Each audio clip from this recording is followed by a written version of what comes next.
کتاب کلید خزینه علم و معرفت بوده. تجربه و دانش داناترین دانایان را در بر میگیرد. کتاب اهمیت بزرگی تربیوی و اخلاقی را دارست.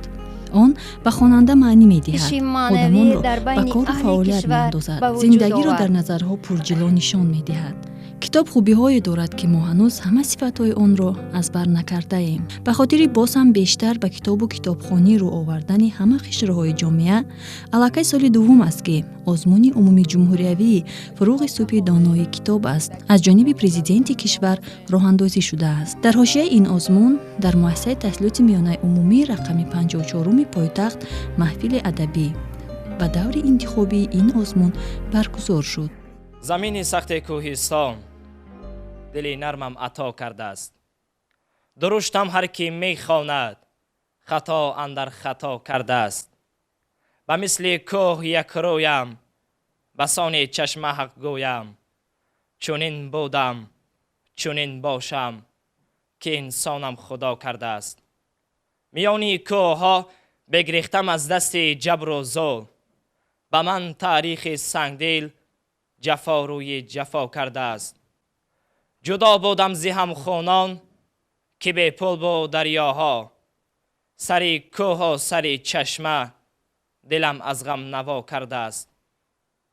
یکی گفتی تو ایرانی، دیگر گفتی تو تاجیکی.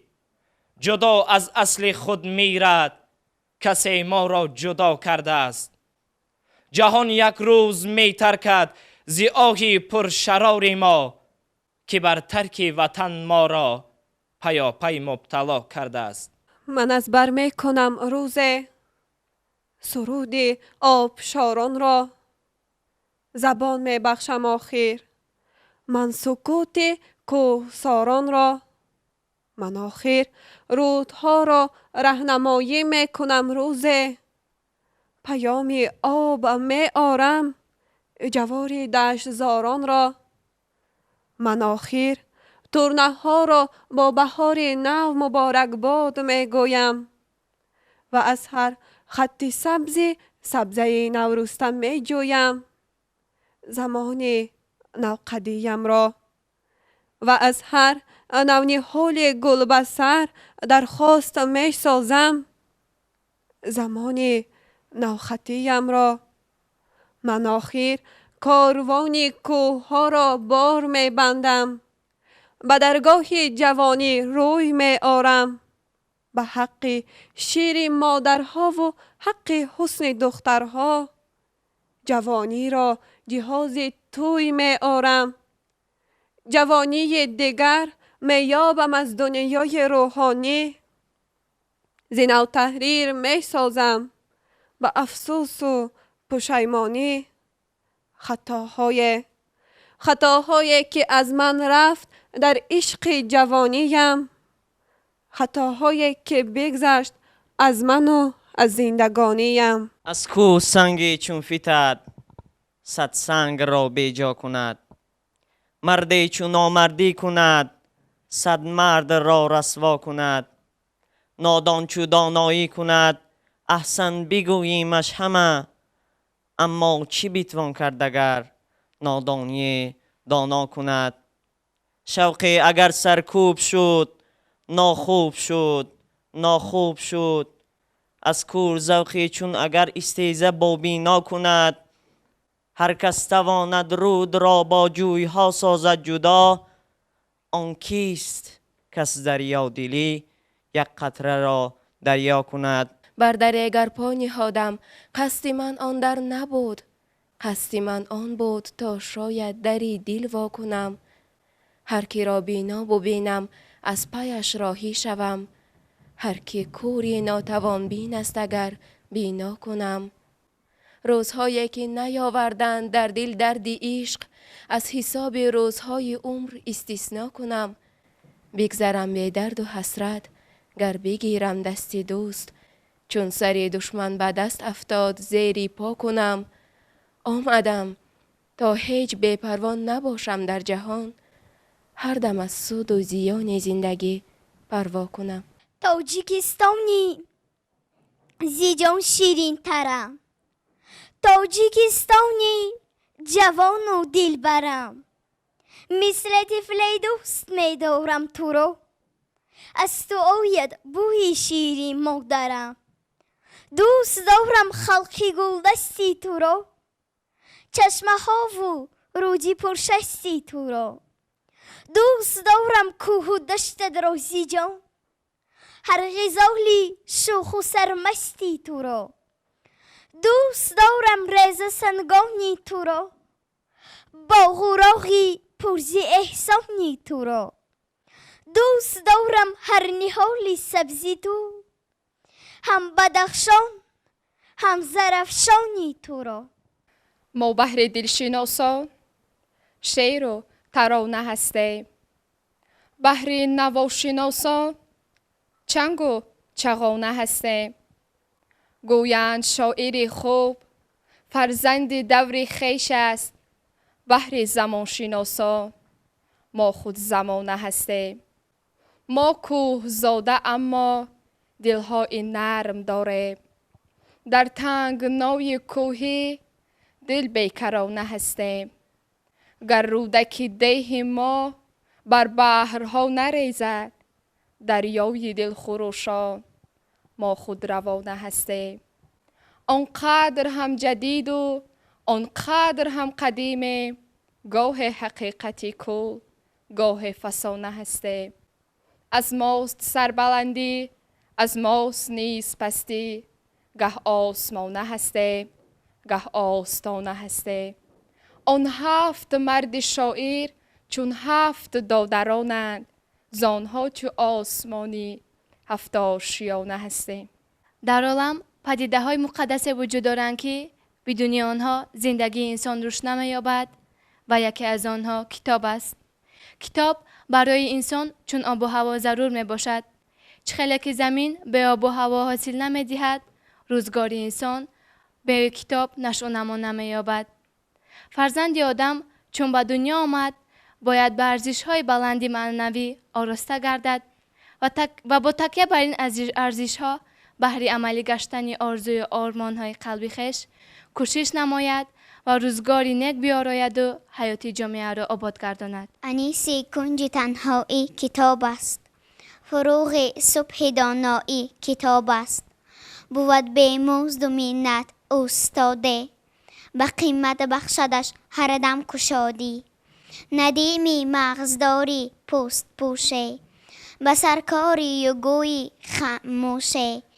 درونش همچو غنچه از ورق بر، به قیمت هر ورق زان یک طبق دور. روزه که اگر کتاب نخوانیم سالها پس میمانیم. روزه که اگر کتاب نخوانیم زندگی را باید از نو بیاغازیم. به کتاب دیو تاریکی و دروغ ما را به کام خود میبرد. به کتاب اهریمن بدکنش چیره میگردد. به کتاب بوزی نمیگردیم. بدین وجه خواهانم که کتاب را چون هوا نفس گیریم، چون نان خوریم، چون آب نوشیم و چون محبوب دوست داریم. روزی که الفبا را ختم کردم و با پدرم چند سطر از آن خواندم، او از رخساره‌ام بوسید و سرم را سیله کرد و روی به اهل عائله‌مان آورده گفت: شکر فرزندم کتاب خوان شد. من هیچگاه پدرم را اینقدر ممنون و افتخارمند ندیده بودم. بار سخت زندگی پیوسته بر دوش پدر، مثل این بار گران نبود یگان بار دیگر. او تمام عمر خود را صرف مهنت می کند، کی خیال عیش و نوش و خواب و راحت می کند. دانش و بینش، فکر و عقیده، نقطه نظر، ذوق، فراست، خاطره، هنر و دیگر صفت‌های برای انسان محض ضروری را تنها با واسطه مطالعه همیشگی کتاب میتوان تشکل یابد. بنابر آن کتاب را نباید با چشم کم دید و از اینجاست که دانشمند را با کتابش بهای بلند داده‌اند و آن را مونس و غمخوار، همدم و همروزی انسان‌ها دانستند. روزی که نخستین کتاب پدید آمد، آفتاب تنتنه کرد و ظلمت را بپراکند. روزی که نخستین کتاب پدید آمد، انقلاب در روح مردم پدید آمد. سرآغاز انقلاب ها. تا نگیرم خنبه های جمله قربانیان را، تا نبخشم عمر آزاد همه زندانیان را، تا نیابم راه دلهای تمام زندگان را، تا نبردارم به دوشم دوشبار این زمان را. من نمیمیرم، من نخواهم مرد، تا نشویم داغ دلها را به خوناب دلم، تا نیابم دور نایاب دلم، تا نگویم داستان تازه باب دلم. من نمیمیرم، من نخواهم مرد.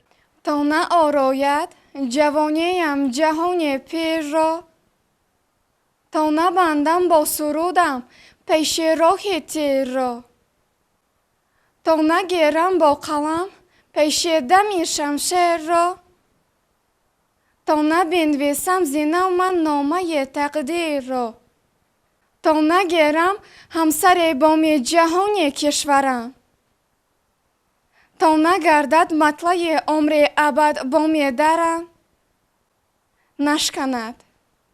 نشکند ما تشنگی تشنه را شیر ترم. کتاب گنجینه انسانیت است. آن دستور و راهنمای خیراتگستر است که هر یکی ما را به کردار و رفتار و پندار نیک هدایت می نماید و تمام جاده های زندگی را منور می گرداند. کتاب اهل بشر را از جاهلی امی نگاه داشته روشنی می آفرد. بهوده نیست که گفتند به کتاب ای دوستان بنیاد ما ناروشن است، تیره و تاریک همچون خانه بی روزن است. ای وطن جان و تن، ای وطن جانی من جانی تو، جانی من ای وطن. تاجیکم خوش دلم، خوش سخن خوش گلم، چون پدر عاقل است با پدر عاقلم. رخت تو رخت ما، تخت تو تخت ما، بخت ما هستیت، هستیت بخت ما. وطن سرشت من، بقا و سرنوشت من، زمین زرد و هشت من، بهشت من، بهشت من.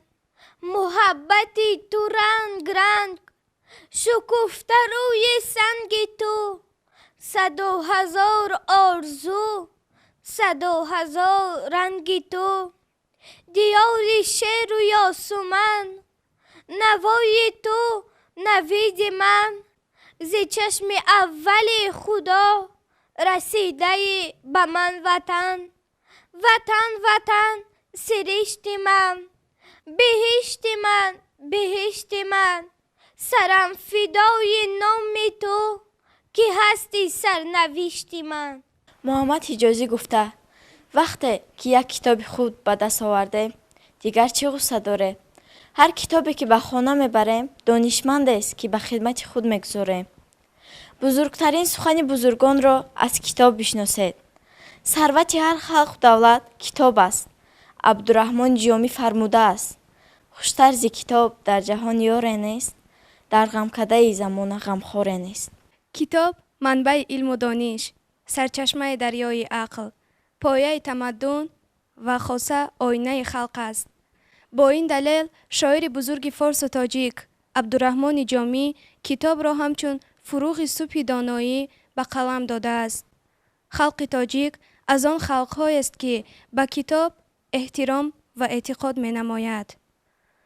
آره، گنج مگیر کتاب گیر می گویند. گنج اگر مصرف شود کتاب همچون یاری وفادار در بر تو خواهد ماند. بهترین یاری وفادار کتاب است، کتاب. یاری به زحمت و آزار کتاب است، کتاب.